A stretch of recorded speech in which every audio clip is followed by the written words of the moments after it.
Hey guys welcome back. र आज चाहिँ हामी fread फंक्सन र fseek फंक्सनको बारेमा हेर्नेछौँ र त्योभन्दा अगाडि चाहिँ हामी fread फंक्सन सुरु गर्छौँ।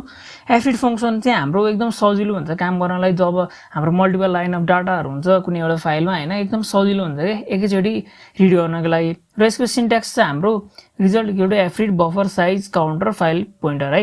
अब बफर भन्नु चाहिँ के हो भने हाम्रो चाहिँ जुन ठाउँमा चाहिँ डाटा स्टोर हुन्छ त्यसलाई हाम्रो बफर भन्छौँ र त्यसको टाइप चाहिँ सधैँ भोइड हुन्छ। अब साइज भन्नु चाहिँ अब हाम्रो के हो भने त्यो हरेक एलिमेन्टको साइज हो, एकदम नर्मल। अब काउन्ट भन्नाले चाहिँ हाम्रो अब कतिवटा एलिमेन्ट सम्म चाहिँ रिड गर्ने। जस्तै अब हाम्रो लुप चलाउँदा फेरि यति काउन्ट सम्म यति सम्म लुप हुने भन्थ्यौं नि। अब स्ट्रिम भनेको चाहिँ हाम्रो फाइल पोइन्टर यो, यसलाई हामी स्ट्रिम भन्छौं यो फाइल पोइन्टर लेखेको ठाउँलाई। सो अब एउटा एक्जाम्पल हेरौँ है त। फर्स्टमा पहिला म यही डिक्लेयर गरिदिन्छु फाइल ptr चार डाटा र हाम्रो इन काउन्ट। यदि अब हाम्रो फाइल पोइन्टर नल छ भने प्रोग्राम इन्ड गरिदिन्छौँ। त्यसको लागि इफ चलाइन्छौँ। कन्डिसन चाहिँ हाम्रो fptr छ fopen र main txt भनेर राख्दै मैले। सो हामी रिड मोडमा हो त्यही भएर इक्वल टु नल।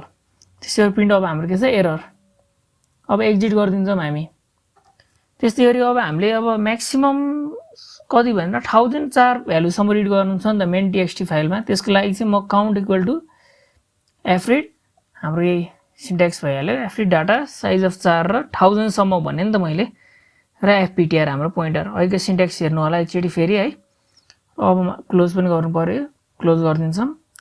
र हाम्रो स्ट्रिङ चाहिँ अब 0 बाट टर्मिनेट गरिदिन्छौँ के हैन। 0 बाट टर्मिनेट गर्नको लागि चाहिँ डाटा काउन्ट इक्वल टु 0 र हाम्रो प्रिन्ट गर्नको लागि पुट डाटा रिटर्न 0। सो अब रन गर्दियौँ। एरर, किनभने हाम्रो फाइल पोइन्टर बनाएन नि त, फाइलै बनाएन भनौँ न, त्यही भएर हाम्रो एरर आयो। एकचोटी हजुरहरूले फाइल बनाएर पनि चेक गर्नु होला है। र अब हामीले यहाँ चाहिँ fwrite फंक्सन पनि युज गर्न सक्छौँ लेख्नको लागि फाइलमा। त्यसले पनि fread को जस्तै काम गर्छ, तर आर्गुमेन्ट पनि त्यसले लिइरहन्छ, सेम आर्गुमेन्टै है त। अब fseek फंक्सन छ अर्को हाम्रो। fseek फंक्सन चाहिँ के हो भने यदि हाम्रो फाइल एकदम लार्ज अमाउन्ट अफ डाटा छ हैन, एकदम ठुलो छ र हामीलाई एक्सेस गर्नु छ कुनै एउटा ठाउँै तोकेर भने चाहिँ हामीले fseek को हेल्प युज गर्छौं र त्यहाँ चाहिँ हामीले लुप पनि चलाइदिन सक्छौं र एकदम इजी हुन्छ के fseek फंक्सनले चाहिँ हाम्रो ह्यान्डल गर्नको लागि। र fseek फंक्सन चाहिँ हाम्रो कुनै एउटा फाइल पोइन्टरसँग मुभ हुन्छ जुन चाहिँ एउटा फाइल स्पेसिफिक पोजिसनमा छ भने त्यहाँ मुभ गर्ने एकदम सजिलो हुन्छ fseek बाट चाहिँ है। अब fseek को सिन्ट्याक्स चाहिँ हाम्रो fseek फाइल स्ट्रिम।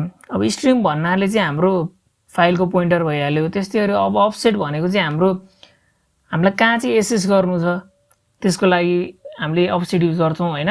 त्यस्तै गरी अब हाम्रो इन्ड वेन्स भन्नाले चाहिँ हाम्रो कुनै एउटा लोकेसन जहाँबाट चाहिँ हामी सुरु गर्न चाहन्छौं स्पेसिफाई गर्दिने। नर्मल त फर्स्टबाट सुरु हुन्छ। यदि हामीलाई बीचबाट कुनै एउटा पोजिसनबाट सुरु गर्नु पर्छ वेन्सबाट हुन्छ। र वेन्सको पनि फरक प्यारामिटरहरु छन् हैन, एकदम यसको मिनिङ पनि फरक आउँछ। जस्तै वेन्सले चाहिँ अब हाम्रो कुन एउटा पोइन्टमा फाइल पोइन्टर मुभ गर्ने हो त्यो डिफाइन गरिदिने काम गर्छ है। अब वेन्सको चाहिँ फरक प्यारामिटर के हो भने seek set र seek end र seeker भन्नाले अब बिगिनिङ अफ द फाइल भन्यो हामीले यहाँ भन्नाले चाहिँ हाम्रो कुन चाहिँ ठाउँबाट अफसेट सुरु गर्ने हैन। त्यसैगरी seek end भन्नाले चाहिँ हाम्रो कुन चाहिँ एन्ड फाइलबाट चाहिँ हाम्रो अफसेट सुरु गर्दिने।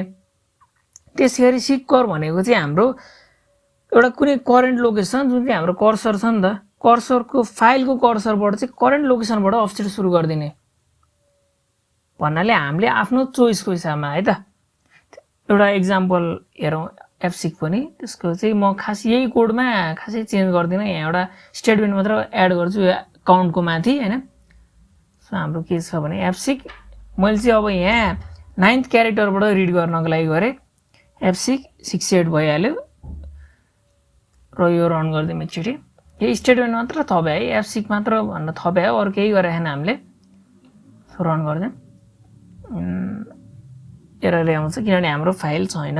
र यो भिडियोसम्म त हामीले बेसिक त कभर गरिसक्यौं फाइलको। यदि अब अझै जान्नु मन छ भने चाहिँ एउटा यो एक्जाम्पलहरु छन् यी गर्नु होला, प्र्याक्टिस गर्नु होला हैन। C program to read name यिनहरु चाहिँ हामीले गर्यो भने लगभग हामीलाई सी प्रोग्राममा चाहिँ फाइलको ह्यान्डल कसरी गर्ने भनेर झन् आइडिया आउँछ। यो बेसिक सम्म चाहिँ मैले बुझाइहाले। Thank you guys.